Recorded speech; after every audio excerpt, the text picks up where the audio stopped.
Viral debrief.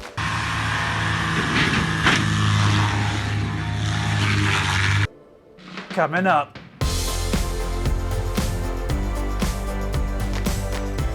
Hey 7-4 crew, welcome back. If you don't know me, my name's Kelsey. I'm a 747 pilot. My channel, 7-4 Gear, is all about aviation. I want to thank all of you for sending me all these different clips. I really appreciate all of you. If you have a clip that you want to see in this series, the easiest place to send it to me is on my Instagram. All right, let's get into it.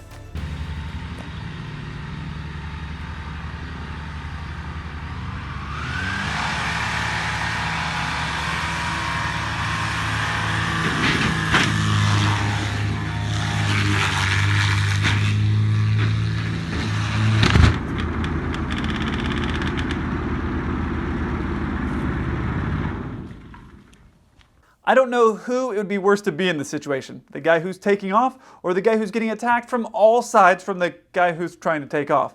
The only place he didn't hit is in the front of the plane, but he literally hit all three sides of that plane. I've never seen anything like that before in my entire life. I have no idea where in the world this is, but it looks amazing. And I'm sure if they had taken off, it would have been a great video. Something every new pilot experiences as they go through flight school is learning that a single engine plane always wants to pull. And in a lot of cases, you'll hear your flight instructor saying, right rudder, right rudder, right rudder, like a couple hundred times, or if you were my flight instructor, maybe a couple thousand times. But the plane is always wanting to pull to the side, which is what happened in this video here. The problem is that you, as a new pilot, usually tend to be too gentle on the controls. You don't want to be too aggressive. The funny thing is that when you're flying these smaller planes, you have to be aggressive, but when you go to a bigger plane, you have to be gentle. Think of it like driving a sports car or a big 18-wheeler truck. If you were really aggressive when you were steering that big 18-wheeler truck, it's never going to work out like if you were really aggressive when you're steering a sports car. These small planes are like sports cars. You have to be aggressive and you have to take a little bit more control when you're flying those. If you were to be that aggressive on the controls with a big plane like a 747, you would possibly break it or have another problem. The failure here is two parts. One, the pilot looks like they're starting their takeoff roll in the middle of the grass strip, which normally is where you want to take off because it gives you the greatest safety margins on both sides to prevent from going off the runway. However, that doesn't account for there being another plane partially on your runway. When the pilot adds power, you can see the plane pull to the left, and the pilot doing the takeoff doesn't do enough to correct it. If the plane isn't doing what you need it to be doing, then you have to start putting in inputs to get it to change or do something different than what's going on. This paralysis often happens to newer pilots. They're trying to analyze all the information that is coming in and their brain is very slow to compute, and because there's so much information that's happening, and so they're very slow to react.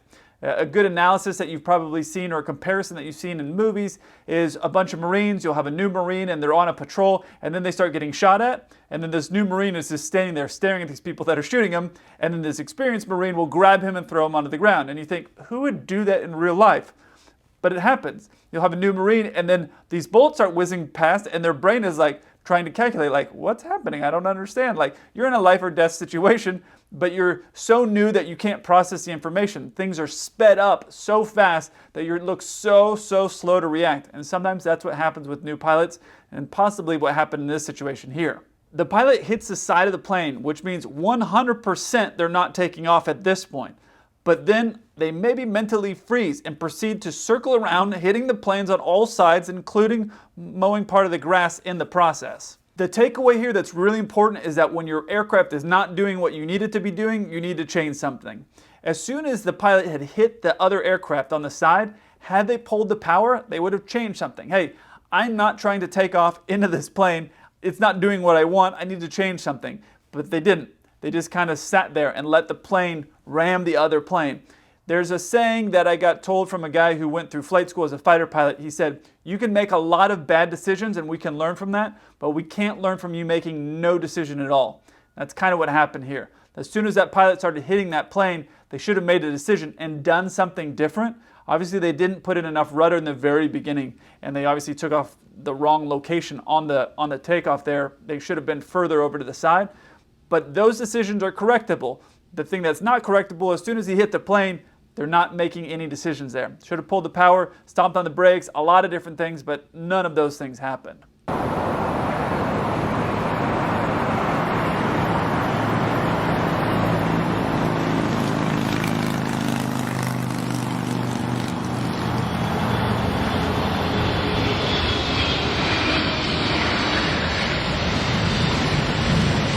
This looks like Miami, and even though they didn't have a engine pod strike or a wingtip strike, they probably should have gone around here. So the pilots are dealing with a crosswind from the right. From the best I can tell, this is kind of a blurry picture here. In flight school, something that we're taught is that when we're in a crosswind like that, is to keep the wing down, that's towards where the wind is coming from, and then land on that side of the plane first. Land that tire first, then the other tire, and then the nose, right? That's something you get taught when you go through flight school. At least that's what I was taught. Keep the wing down, land one tire, and then the other tire, which makes sense. For that aircraft, it's fine. The problem is that if you're doing that on a bigger plane, it does not work out like that. Now, I flew several different corporate aircraft before I ended up flying at the airlines, and one of the very first airline flights I did, I was going into Denver, I believe, and we had a pretty strong crosswind. I would say maybe 25 knots, something like that. And I thought, I was brand new, I was with a special captain called a check airman. I thought that the captain was going to say, I'll take this because it's a pretty stiff crosswind, and I don't think we were supposed to do anything above like 10 or 15 knots in the very beginning. And so I thought he would take the controls, but he didn't. He said, hey, you're here, let's see if you know how to fly. Now, on some of the planes that I flew, what we would do is dip the wing, put in a little bit of an opposite rudder, so the plane would be flying straight, and it would keep the wing down, and you would not worry about the wing going up and you getting blown off the center of the runway, but the plane is then tilted. It's not an ideal thing for a bigger plane. It all worked out fine, and as soon as we landed, one of the flight attendants though came up to me and said, I've never landed with the plane so crooked like that. That was kind of weird. Why was it doing that? And I was like, oh yeah, it was kind of windy, so I was trying to keep it to the side. So that was one of the very first experiences I had flying a jet in a crosswind like that. And that's the strategy that you kind of saw here, where they're trying to keep that wing down, but I was keeping it steady and they were going back and forth. I was just keeping it steady down. So the captain said, okay, well that worked, but I wouldn't make that your muscle memory habit. So imagine this was a 747, you were to add an extra engine right here. That engine most likely would have slapped into the ground and you would have had a pod strike. So this wing down strategy works in some cases with some planes, but it's not something you want to have as your muscle memory, because as these planes get bigger, it works less and less, as you saw what happened here. Aviation is humbling for, I'd say, 99% of the pilots out there. You're always going to be going through, feeling uncomfortable, not being the best at what you're doing, and you're going to have to keep learning and improving, and there's always different scenarios, and that's what makes flying fun.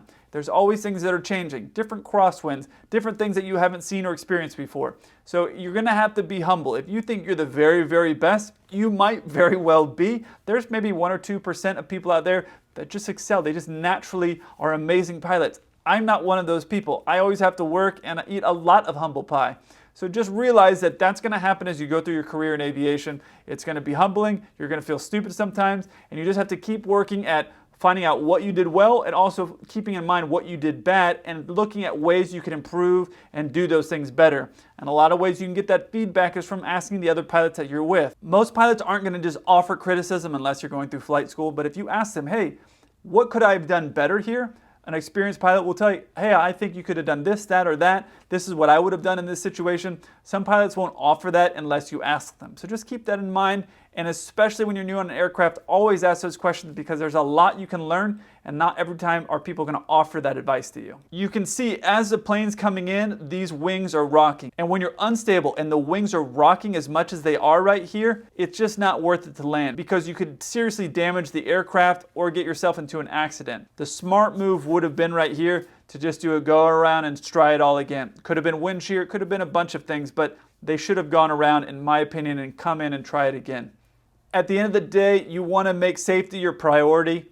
If you do a go-around, you're not going to be in trouble. If you slap a wing or you damage an engine, and they can go back and see just how much that plane was banking, regardless of the video being out there. They can go back and actually pull the information and see all the inputs that you were doing, and if they could see you were making the controls go left, right, that low to the ground, they're going to know who was doing what to the aircraft. And you don't want to get in trouble for it. You do a go-around, you come back in and say, hey, we weren't stable, we came back in and we landed. You're never going to get in trouble for that.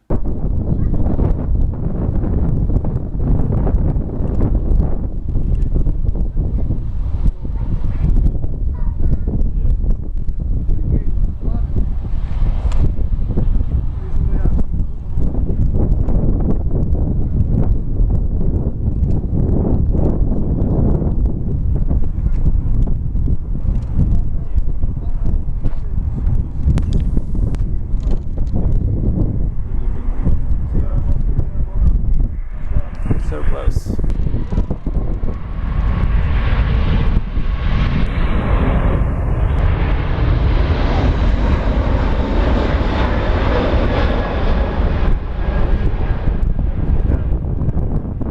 Good old Manchester. You notice how as the plane came in, the pilots kept the wings level even though it looks like they were in a bit of a crosswind? That's kind of what I was referring to in the earlier video. See here how the wings are level? There was some power mismanagement is what caused this go around.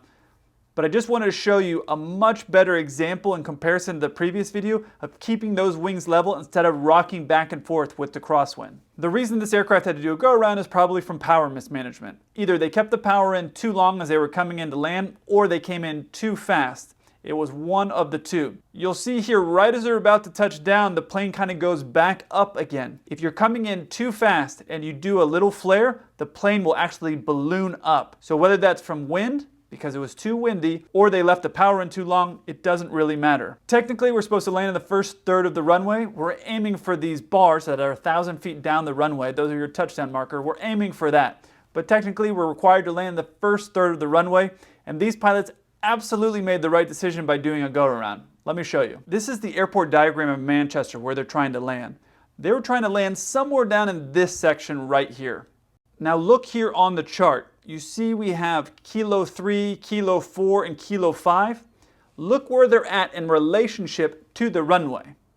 When you watch this video again, you're going to see kind of how far down the runway they actually were. If you see the signs there now, you'll see just how far down the runway they were. So the amount of time they were going to have to stop was getting shorter and shorter. And it's only a 10,000 foot runway. And that is a long distance, but not when you're talking about planes of this size. The pilot that was flying did a really good job here. They made the decision to do a go-around, which was the safest decision. I know that as a passenger, when you do a go-around, you feel nervous and uncomfortable, but the reality is it should be the opposite.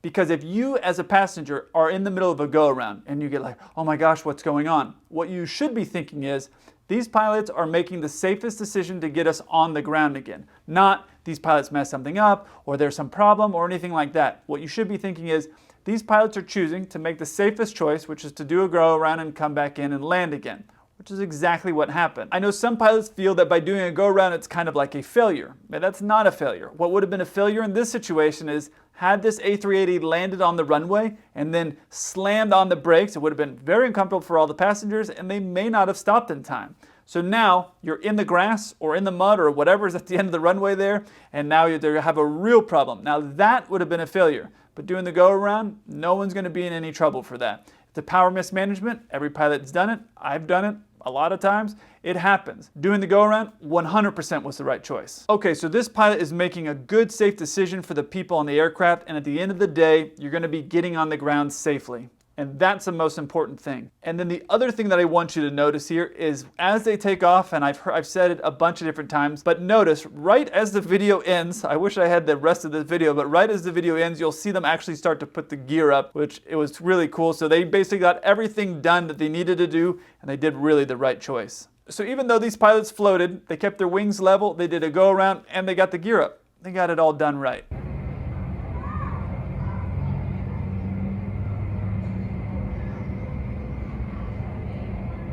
Gonna burn out.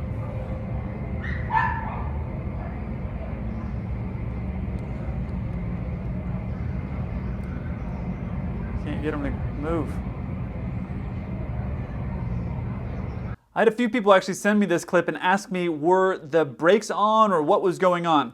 What happens is when that tug hooks up, when the pushback hooks up there, they're speaking with us and they'll say, release your brakes. On some planes, there's a red light on the gear there that lets that guy know that the brakes had been released. If the pilots had had the brakes on and the parking brake set, I don't think this plane would have moved at all. It looks like with the wetness that's on the ramp and these painted lines here, that they're actually just slipping when they're trying to push back the aircraft. As a pilot, I've been taxiing before, and getting over these painted lines when your plane is light and the ground is wet, your plane will just slip as you taxi over these things. And it doesn't look like he had enough traction or momentum to get the plane moving back. And you obviously aren't going to want to go too fast. Now that's a really good perspective on just how heavy these tugs are. So if you want to see a 747 knocking over one of those tugs, check out this video here. And if you want to see some pilots arguing with air traffic control, watch this video up here. I look forward to hearing from you. Until then, keep the blue side up.